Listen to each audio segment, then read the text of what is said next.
We have fire. It's burning down pretty good now.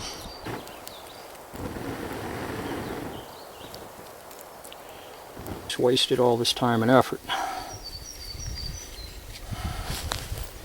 Let's give this another shot.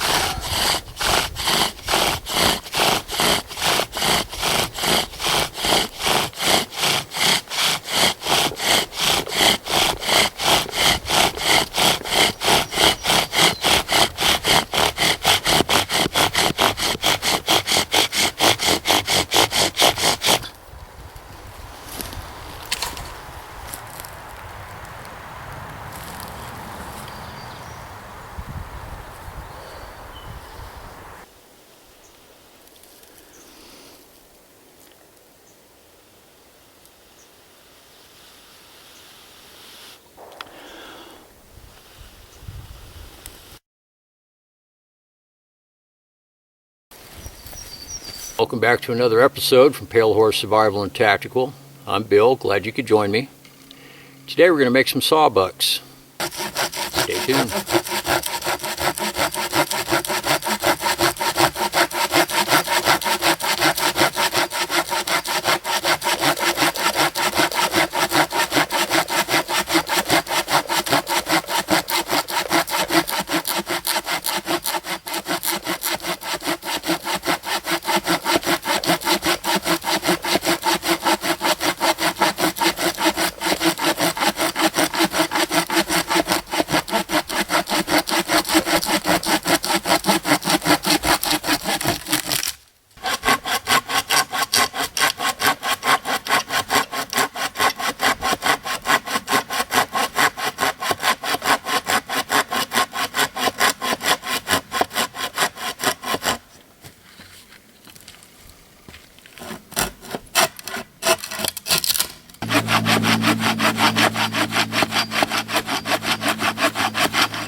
Okay,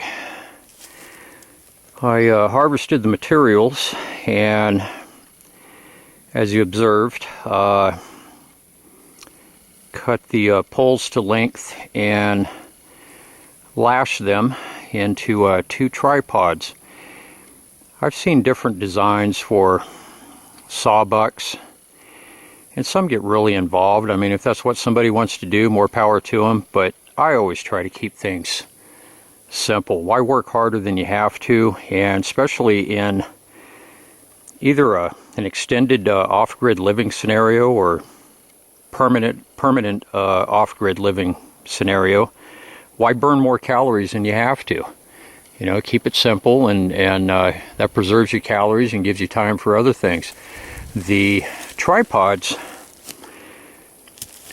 is a very, very sturdy structure. It can bear an amazing amount of weight, and it's very sturdy. It works absolutely wonderful for sawbucks, and sawbucks are the same as a sawhorse. The two terms are synonymous. Sawbuck is the old term for it, and when you're cutting wood, it's known as bucking wood, hence a buck saw. And that's a buck saw that I made. I shot a video on that, I think it was last year, and I guess I'll go ahead and put that in the description below. So there'll be a bunch of links down below. You can check out some past videos. But this came out really good. I kind of had a little bit of different design on it here. Instead of cutting notches, I just cut holes and then tapered the ends. Let's get this off here. The light over there is washing the camera out. And I originally harvested tree roots, and I used tree roots for cordage, which it worked good in the video. The only problem is once the tree roots dry out, they start to stretch. They lose their tensile strength, and they start to split. So I just went ahead and swapped them out for a good old paracord. And I put key rings on the end of the saw blade through the holes of the saw blade, and just notched it. And I could put some lashings around the bottom to keep the things from splitting, but I've used it. I haven't had any splitting issues, at least not yet anyways. But I could add a couple of compression lashings around the bottom here. But this is a good setup here for limbing a log. Limbing refers to L-I-M-B-I-N-G. Limbing refers to taking the limbs off of it, so you get it up off the ground. And you can also debark a log. This is right about waist height for me, which I'm going to demonstrate. We're going to do a little cutting and a little demonstration here in a little bit.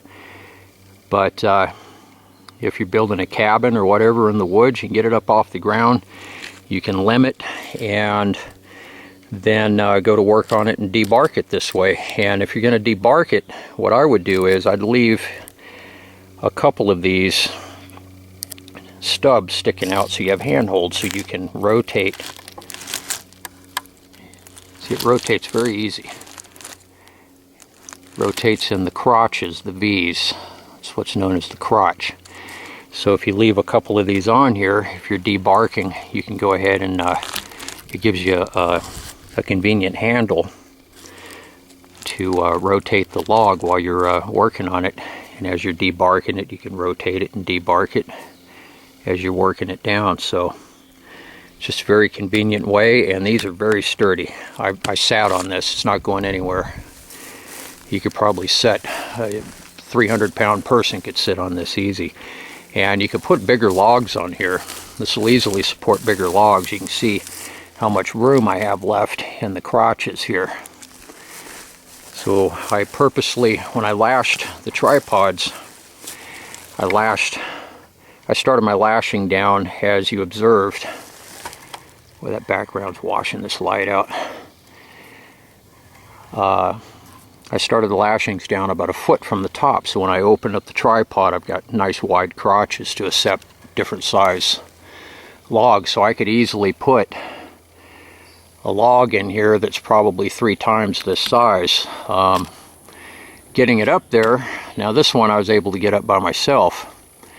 It's a dry log, so it's lightweight. It doesn't have the well, fairly lightweight, have some weight to it, but it doesn't have the water content that a freshly harvested log would have. But I have a block and tackle rig that I'm going to demonstrate, and I have a larger log, and I'm going to go ahead and save these tripods actually, and I'm going to set up a large tripod, which tripods can also be used as primitive cranes. I also had a video for that, and with a block and tackle rig, and I have an 8-leg block and tackle rig, so it has an 8-to-1 mechanical advantage. So I'm going to go into all that and explain how those work, but in an off-grid living scenario, that really it's a huge labor saver, and you can lift pretty heavy weights. So what I'm going to do is I'm going to lift that larger log up, which I couldn't lift it by hand. It's this one I could, the other one I could not, and I'm going to lift it up with a big tripod with block and tackle connected to it.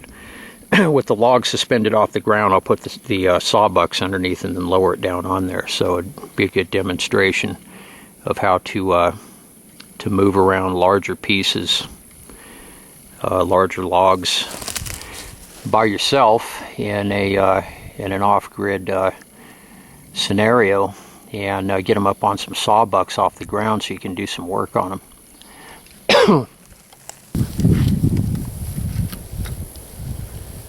This setup here, as you can see, is plenty sturdy. This is not going to go anywhere. It's very, very, very sturdy.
As you can see, it works really well. It's very convenient. Get it up off the ground, and just makes life a lot easier.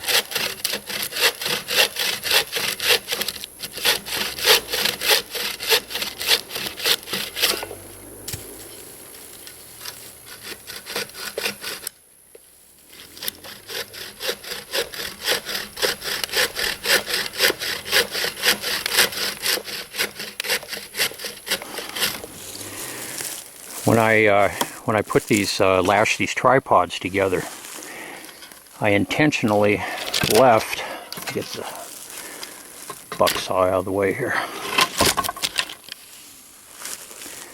I intentionally left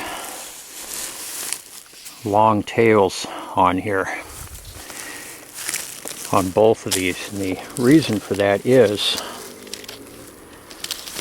we can lash the log down when we're working on it so it doesn't move around. So we'll go ahead and anchor the back side here since we'll work on the front, and the advantage of just lashing the back, that anchors it and keeps it from rotating around while it's being worked on. Leaving the front unlashed, I mean, you can lash that too if you want to secure it, if it's moving around on you or whatever, but it's usually, if you're going to cut, you can usually hold it with one hand or brace it against your stomach or whatever. But leaving that unlashed, as we cut it and buck the wood, say we're going to cut it into pieces, we can always, when we reach the sawbuck, we can take the sawbuck, since it's not lashed, and move it back. You give us more area to work, and we keep moving back until we eventually reach this side here. So let's go ahead and I'll demonstrate a couple lashing techniques here. Stand by. Okay. To lash this, very convenient way. I mean, you can just bring these two pieces together and use a square knot, also known as a reef knot, and that'll work okay. I mean, if that's how you want to do it, or if you're looking to really secure the piece, you can use an arbor knot. Some people know that as the Canadian jam knot.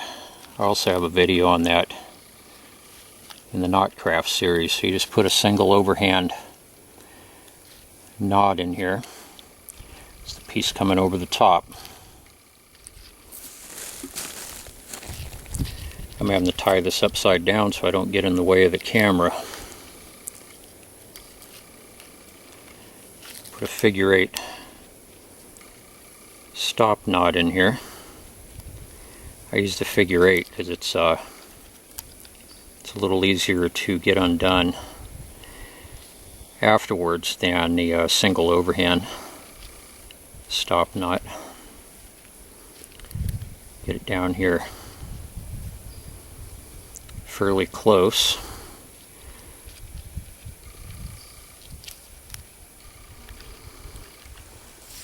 Bring your other working end underneath. You have to bring it through the single overhand in the same direction that this piece is coming from. I guess I'll put a link to this one too. So when you got that going, pull.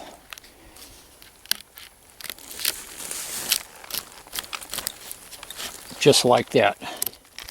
And it's a friction knot. And this thing is literally tight as a drum. And if you want to secure it, you have your two tag ends down here. You can secure it with a reef knot, or also known as a square knot. Right over left, left over right. Snug it up. And this is not, literally not going anywhere. And to get the arbor knot undone, you take your shorter tag end, give it a pull, comes up just like that. It's very easy.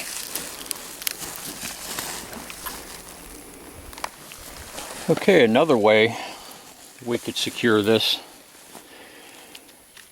Bring one end over the top, and you have your other end down here connected to the lashing.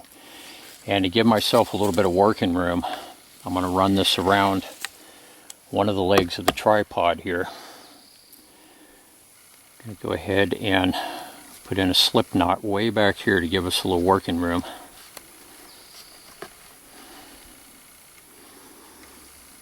Just like that. Take your other end, pass it through the loop. It's the trucker's hitch. Pull this tight. This is tight as a drum. Keep tension on it.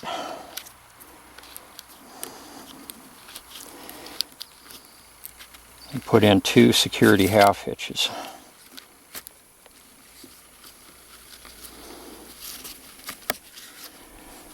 Just like that.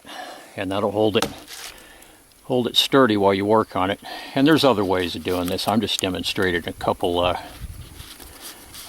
easy ones. The half hitches come right out, very easy. Pull that out of the loop, and the slip knot, you just pull that and boom, comes undone. No fighting knots or anything.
can also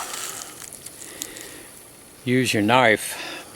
I made a video also last year on using your knife as a draw knife. And you basically just, I needed a bigger piece of wood, but I'm going to use this anyways. Drive the knife through the center, and then you can grab a hold here and it pinches it and holds it, and you can use it as a draw knife, your fixed blade knife.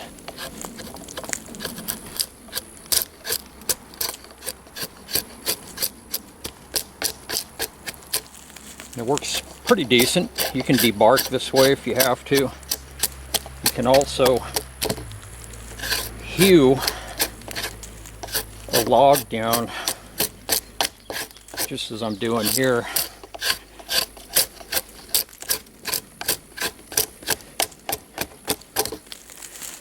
To flatten it out. And as you seen a bit ago, I cut the two bad ends off to clean this up, and I'm not going to process it down any further because I'm actually going to save this. I've been collecting material, and this is a great log here. I've been collecting material. I'm going to build at some point, I'm going to build a small trapper's cabin, and this is going to be ideal size for that. So when I get enough material together, I'll shoot an entire series on the build.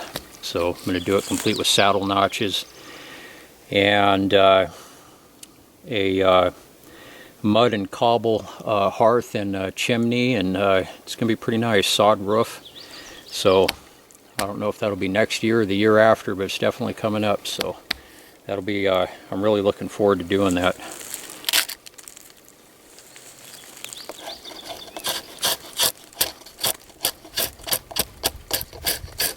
I try to use my knife. My knife is used for everything. Draw knife, hatchet, and for batoning and whatnot. This is one of my knives. I've got a number of them, and this one's actually become one of my favorites. Yeah, also one thing I wanted to mention too, just another thought that came into my head.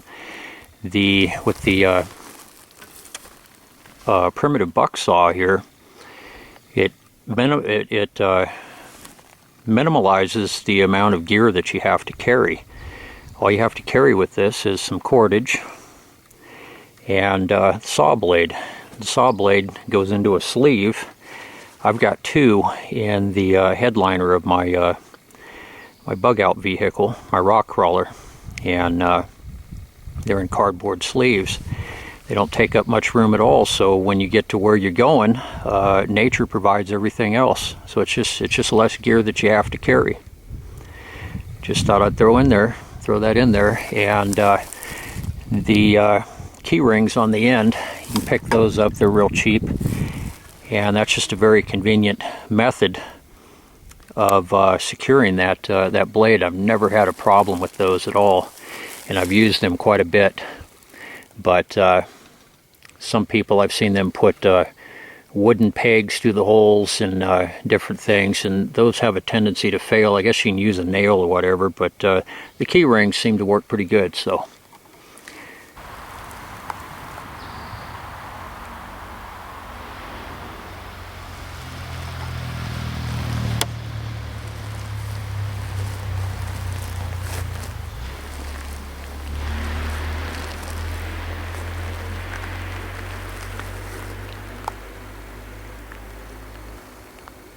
my philosophy behind using my knife for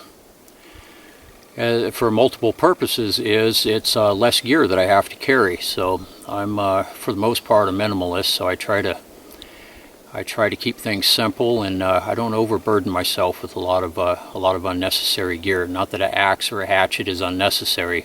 I don't want anybody to take me wrong. They're definitely, and I do own them, but I do try to utilize redundancies as much as possible and keep things simple, direct, and light. So if you use a hatchet or an axe, that's up to you. I don't think that I'm talking bad about axes or hatchets or anything like that. So that's not my motive. Anyways, guys, I had a lot of fun doing this video today. Please like, subscribe, and share. And I hope all of you are having an outstanding day or night, depending on where you're located. And I will see all of you very soon on the next one. Everybody take care. Bye-bye.